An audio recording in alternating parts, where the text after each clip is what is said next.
Centuries ago, the people of Salisbury would have come to their cathedral to pray for deliverance from the Black Death. Now it's the vaccine that gives them hope against a modern plague. Local GPs turned the transept into a clinic with the aim of immunising more than 1,000 of the most vulnerable to COVID. Any nerves soothed by music played on the cathedral's famous organ. Ada Watkins is 90, but feels she's jumped the queue. I think really and truly I shouldn't have had it because I think the young people ought to have it first. But I'm doing as I'm told.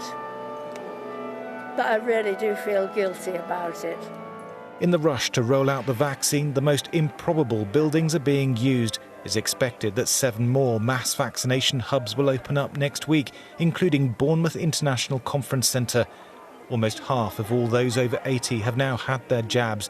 For these doctors, it may well be the most important medical procedure of their careers.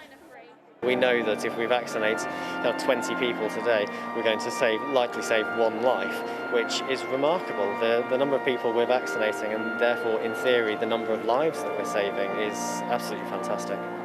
The NHS is confident that it's on track with a rollout. The first appointment letters for the 5.5 million over 70s could be sent any day now. There is no evidence that any of the new variants of the virus are resistant to the vaccines, but there is concern, particularly about the variant that has evolved in Brazil. And scientists are keeping a close eye on virus samples here in the UK for any sign that it has already spread. This is how the Kent variant spread rapidly in just 1 month, starting in the southeast of England, then sweeping the country. It shows the danger of more transmissible versions of the virus.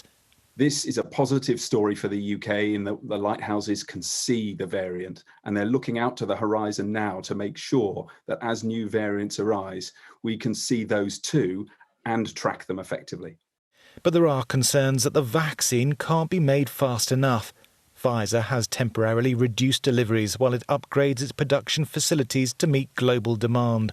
The factory producing this has a certain capacity, and obviously the world is screaming for vaccine, and they need to make changes in the factory so that they get a higher capacity and can get more out. But you can't sort of repair a car while it's rolling. You've got to stop it, do the work, start it again, and off you go. The NHS does have the Oxford jab, and the government says there is still plenty to go around. Doctors are injecting it as fast as they can, but rarely in a more spectacular setting. Thomas Moore, Sky News in Salisbury.